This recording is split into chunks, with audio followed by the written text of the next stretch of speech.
There's a type of mistake that doesn't seem like a mistake. It seems like prudence. A decision that goes through committees, reports, projections, and ends with everyone in the room agreeing. In 1984, one of the biggest sports brands on the planet analyzed a young athlete and concluded that $20,000 was too expensive for that gamble. The curious thing is that this same decision seemed sensible to any experienced executive, and yet it cost billions in the long run. In the United States, where sports, culture, and identity go hand in hand, stories like this are more common than you might imagine. Large companies rarely miss opportunities due to a lack of information. They miss them because they rely too much on their own track record. Michael Jordan's case isn't about basketball. It's about how safe decisions often hide risks that nobody wants to discuss aloud. And the most unsettling thing is realizing that, if you had been in that meeting, you might have agreed with the no. Throughout this video, each choice will fit together like pieces of a puzzle that seem too logical to fail. Why did a dominant brand underestimate the cultural impact of an athlete? What made another company see value where no one else did? And how does this same pattern repeat itself in business, careers, and even personal decisions made every day? Stay until the end, because this story isn't about the past. It explains mistakes that continue to be made. What's striking here is that this story doesn't start small. It begins with a market giant, respected worldwide, accustomed to winning, making a decision that seemed too logical to question. In 1984, Adidas evaluated a young player coming from American college basketball. He was talented, disciplined, competitive, but he didn't perfectly fit the profile the company considered ideal. Height, playing style, commercial potential, everything was carefully weighed. And in the end, the answer was simple: not worth the investment. For those living in the United States, this sounds almost strange, because basketball was already part of everyday life, from public schools to packed gyms. Even so, at that time, many executives still saw the sport as a secondary market, far from the prestige of European football. Adidas came from a strong tradition in Germany, focusing on classic sports, technical performance, and stability. Betting on a newcomer meant stepping outside the safe route. And large companies, when they are too comfortable, often confuse caution with intelligence. The most important detail isn't the name that was rejected, but the logic used to justify the decision. When an organization grows based on rigid standards, it begins to believe that the future always respects the past. This type of mentality creates clean, well-explained decisions that are easy to defend in meetings and dangerous in the long run.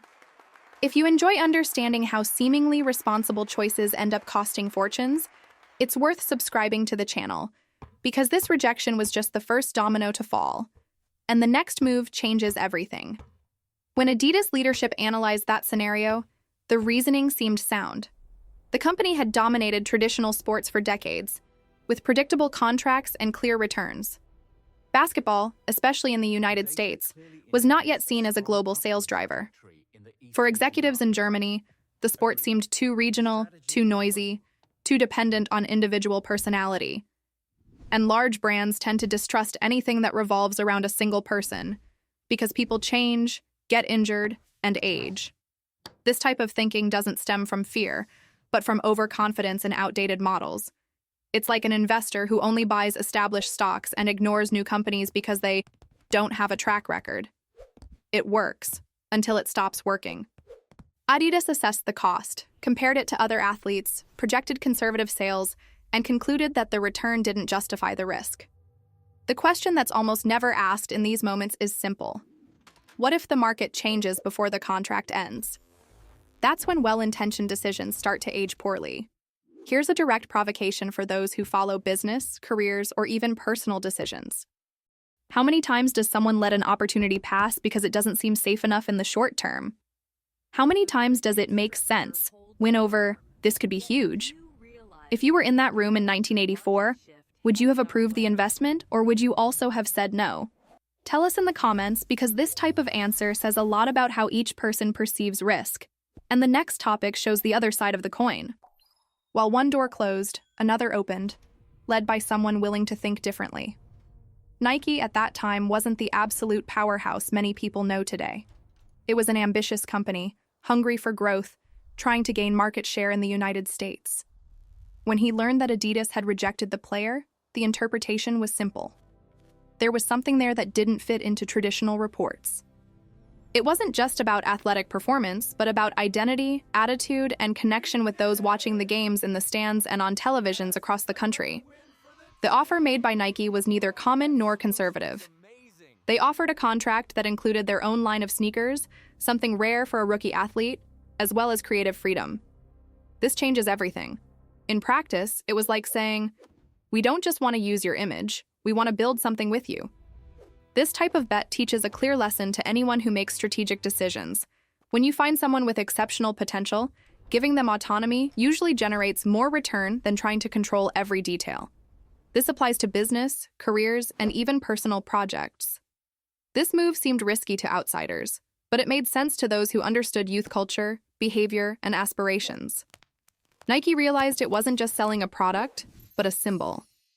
For those who follow this kind of historical turnaround and like to learn from bold choices, like the video, it helps the channel continue bringing stories that show how unconventional decisions build empires. Because what came after this gamble changed much more than just the sneaker market. What happened next wasn't immediate, and that's important to note.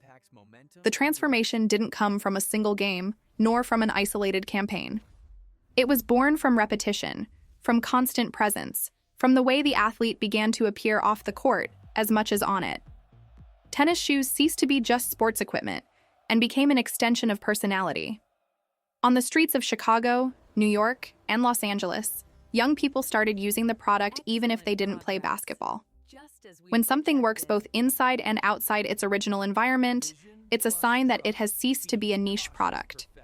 Nike understood that culture is built with consistency.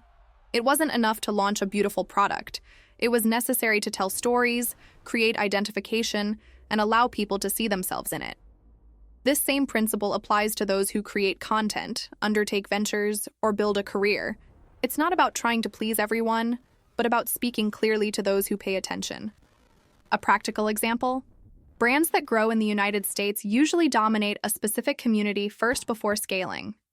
This was the case with technology in Silicon Valley, music in Atlanta, and streetwear in major cities. This gradual growth has transformed an athlete into a cultural reference, something that goes far beyond sports statistics. And here's a question worth reflecting on and commenting on. In what area of your life are you trying to skip steps, when perhaps the impact comes precisely from well-executed repetition?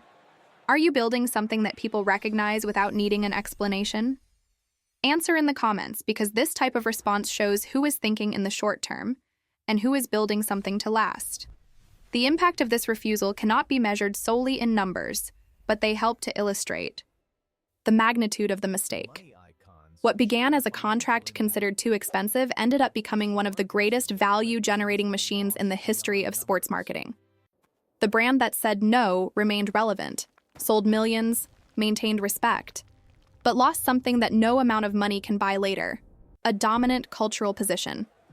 In the United States, where brand and identity go hand in hand, being left out of this space means always competing for attention in the background. Meanwhile, Nike transformed a gamble into an ecosystem. Product lines, collaborations, re-releases, events, presence in music, film, and streetwear. It wasn't luck, it was the consequence of a decision that prioritized vision over comfort. To an outside observer, it seems obvious. But obvious decisions are only obvious after they work. Before that, they seem irresponsible. This is the part that almost no one likes to acknowledge when analyzing major corporate mistakes. The final lesson here isn't about sports, nor about tennis. It's about invisible costs. When someone avoids risk to avoid making mistakes, they are often choosing to fail slowly and discreetly.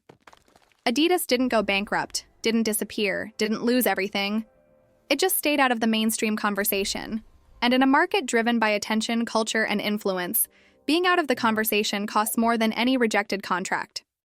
Stories like this aren't just for entertainment. They serve to adjust how one views everyday decisions. The big question isn't whether Adidas made mistakes in the past, but how many times similar decisions continue to be made for fear of deviating from the norm. How many opportunities are discarded because they don't seem safe enough? How many ideas are ignored because they don't fit the model that has always worked? This type of choice often seems responsible, until time demands its due. Applying this learning requires something simple, yet uncomfortable.